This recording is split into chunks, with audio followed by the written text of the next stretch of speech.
As entrepreneurs, there's a reason why we decided to leave our 9 to 5 for an 8 a.m. to 10 p.m. I'm here to tell the stories of why we all hustle and grind for our companies. On today's podcast, I'm speaking with Dallin Huso. So, Dallin, thank you so much for being on the podcast today. Really appreciate you being here. Yeah. You're in this really interesting space that I think everyone knows about, but nobody thinks about very often, and that's pools, Yeah. especially in Phoenix, where you're at. It's one of those things. I think everyone in Phoenix has a pool, and so it's Right. super lucrative business. But one of those things that we just don't really think about. Would really love to hear from you today. Really appreciate you being here, man. Yeah. Thank you so much for having me. Excited to be on. It's funny when you say that. I always grew up with a pool, so that's like always been on my mind. So that's like for me when I wanted to start a business, it was like one of the most obvious things that you could do. But like I always think about that. I always think that about all these other industries. Like, how did you even like figure out that that's something you can do? But yeah, it's so funny just living in Arizona and always being around pools. That's just like, oh yeah, you want to start a business? Like 50% of chance you're gonna think about pools. Yeah, exactly. And that's, for me, growing up in Buffalo, it was rare to have people with pools because we can use them for 2 days out of Right. the year. Really that bad, but Yeah. it seems like it. It's not Right. really a good investment for us. And Yeah. so with you guys, it's like literally year round you can use pools. And so it's, I think that's where a lot of entrepreneurs get their idea is I see something, I see someplace I can use money and it's solving a problem. I mean, pool Yeah. maintenance sucks. It's awful. I don't want to do Right. it. Yeah. Yeah. No, Yeah. yeah, and I like I said, like it's not a good investment for someone that lives in Buffalo, but Yeah. living in Arizona and growing up in here and knowing the heat, like and I know like how good of an investment it is to have a pool, to have maintenance on your pools and to do like repairs and upgrades and automation on your pool just because I've been around that. And so like I see the value in it and I know how much it can, positively impact someone's life by having those things. So it definitely helps you when you are starting a business and running a business to have some sort of reason behind it and some sort of passion for what you're doing and knowing that it's going to, like you said, solve a problem and help improve someone's life in some way. Otherwise it's really tricky. You can turn into a scummy salesman if all you're thinking about is I'm selling this just to make money and not thinking about the customer and how it's going to benefit them. Yeah, and I think you said something really profound there, and that's like just like the opening in the podcast where I say, there's a reason why as entrepreneurs we decided to leave our 9 to 5 for an 8 a.m. to 10 p.m. And I think there's a reason we decided to do this is because there is a passion behind it. A lot of people talk about work-life balance, and that's not our work-life balance is very, very different. And what Yeah. it's much bigger. I mean, 6 days a week is light. And, answering emails at 7 p.m. on a Sunday is not unusual. And I think for us, it's because we have that passion. It's not, this sort of toxic work culture. It's just we have this passion behind what we do. It's our baby and we Right. push it forward. And we Right. have some sort of a why, that's, I think, like you're saying, you have your why is helping people with their pools. My why is helping people as a keynote architect to be able to spread their word, but we have a why behind what we do and why we're so passionate about it. Yeah, so it's pretty profound, man. I love it. Yeah. No, hey, and good for you being able to do 8 to 10. I wish that was my schedule. Yeah, right. No, just kidding. Yeah. No, I hear you. it's 24/7 in terms of like the mental load. Yeah. But and I'm sure you've done the same thing, but I try to put boundaries around myself where when I do get home from work, obviously there's emergencies that come up. And as a business owner, there's, things that you have to handle, but I've tried my best to kind of separate work and home life to avoid burnout because it's a real thing for sure. It is. It is. Like for me, I one day a week is my own. I call it my staff development day. And that's when Nice. I go and do the really cool stuff that I put off for the rest of the week, hustling, right? So it's my one day Yeah. a week. I'm never actually off, but it's just, one day when I get to go have fun and I get to go play, in Yeah. whatever sandbox it happens to be. But then the other side of it, for me, I don't work after 8:30 p.m.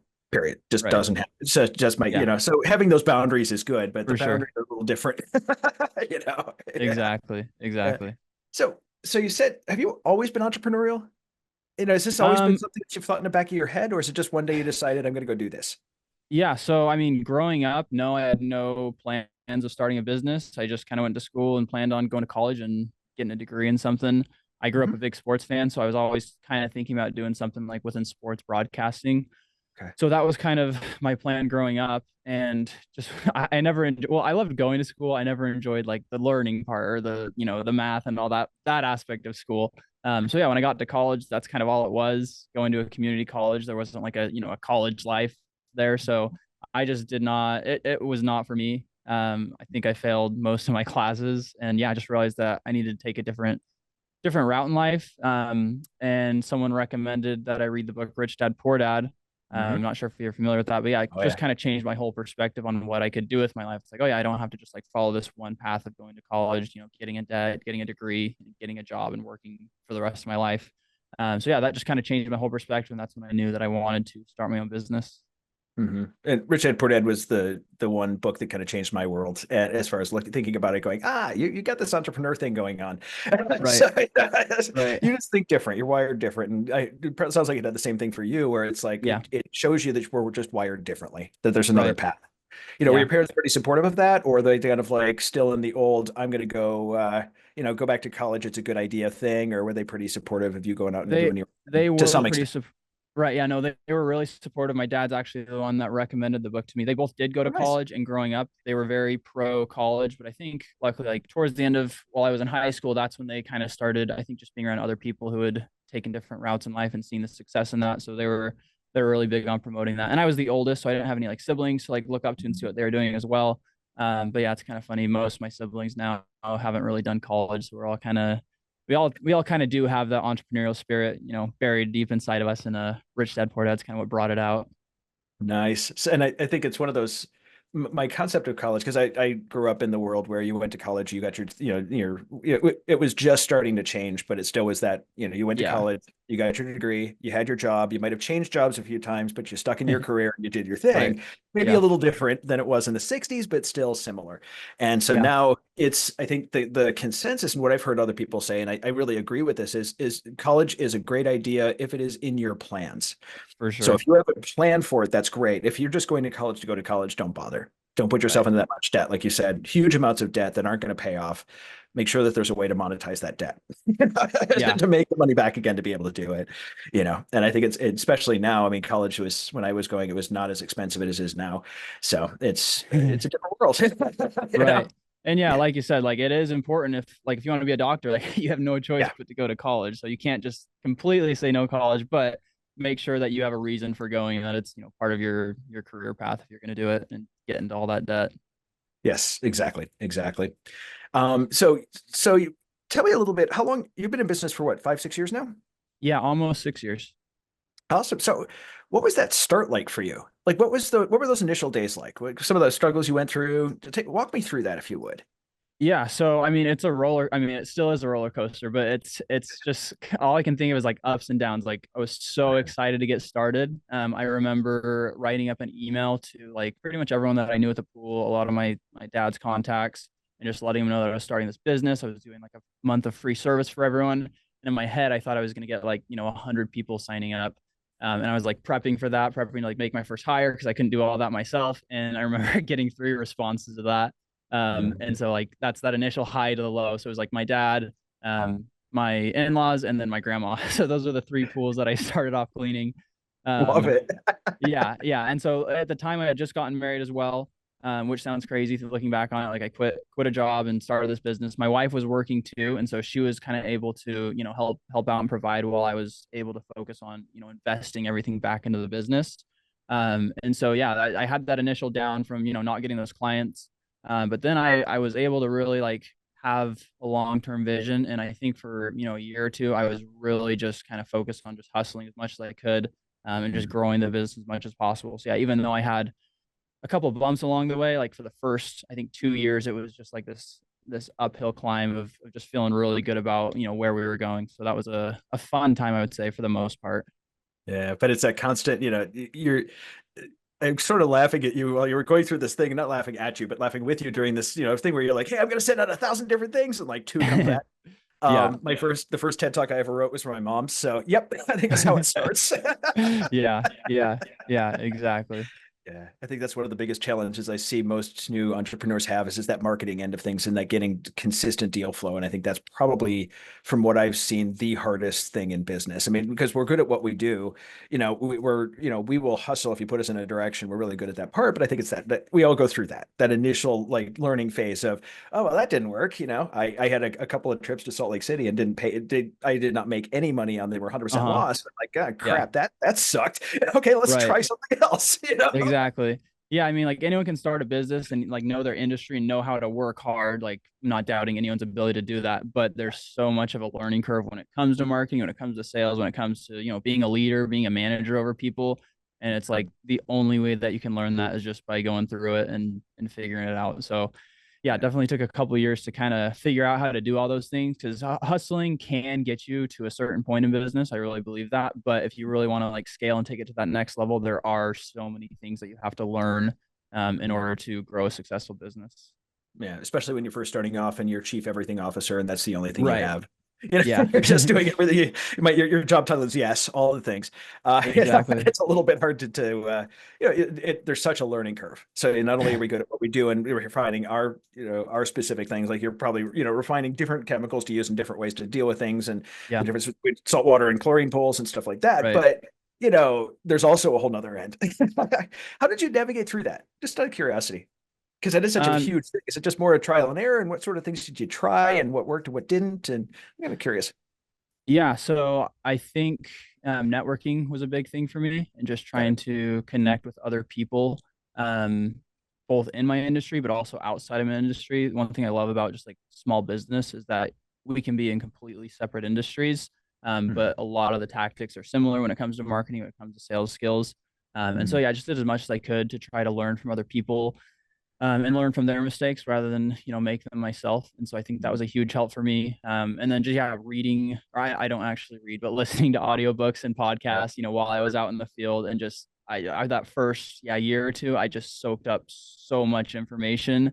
And just took in as much as I could, and then obviously like applying that, because you can listen all day to stuff, and if you don't do anything about it, like you're not gonna get anything out of it. But I was always really intentional about, okay, before I start the next book, like what's one or two things that I can implement from this. And so yeah, I think being intentional about that, and like I mentioned, just networking with as many people as possible, was huge for growth outside of, okay, I know how to do this particular task. How do I actually like grow a business?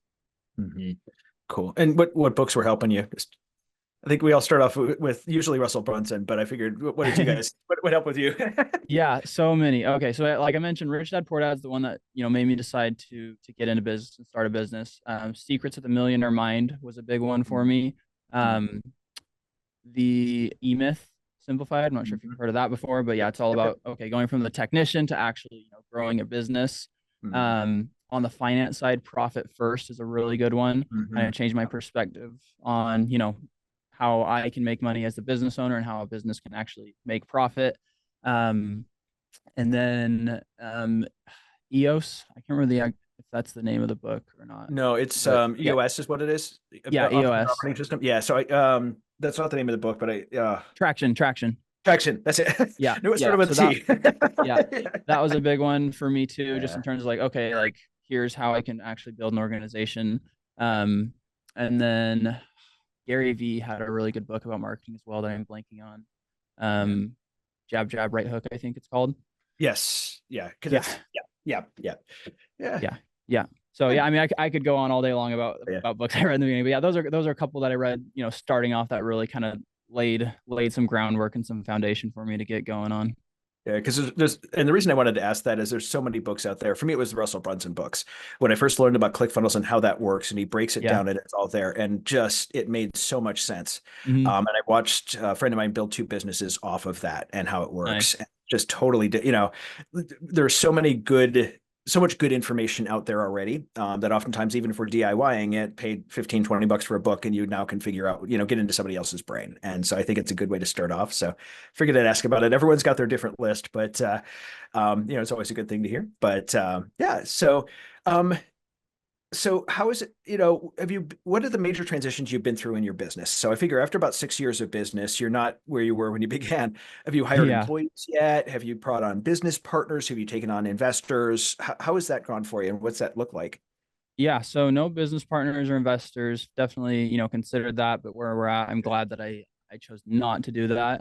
We do have 17 employees though, so yeah, we've Nice. seen a lot of growth over the last few years. I think that first stage was going from, okay, me doing everything to hiring my first technician.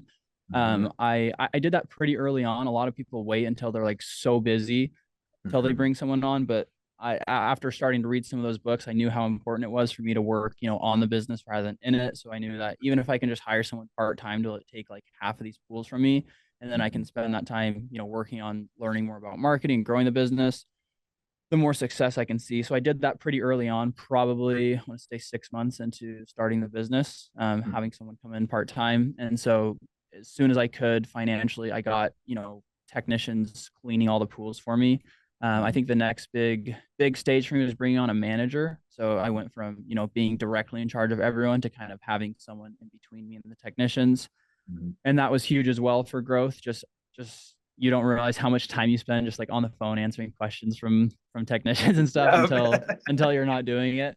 So yeah, I brought in a manager and a receptionist who helped out with customers. I think that's another big thing that you don't realize takes up so much time, is just answering these little calls from customers all day long. It might seem like a quick 30-second conversation, but multiply that by 10, and 10 calls an hour times how many hours a day, and it just can suck up so much time. And it's a task that it doesn't cost that much to hire out. It's not like a $500 an hour task. And so yeah, starting with those things that I could find someone for a reasonable price to pay them to do that, so I could focus on some of those bigger item tasks. I think that was like the next stage of business for me. And so yeah, for a couple of years we were just kind of rolling with that. And then just these past 6-7 months, I'd say, we've been big on growing the rest of our team because we've been so focused on the operations and growing that. But now it's been about, okay, hiring people in sales, hiring people in marketing, and just growing that part of the business so that we can just continue to keep, the operations team busy. So that's kind of like the next stage of business that we're in right now.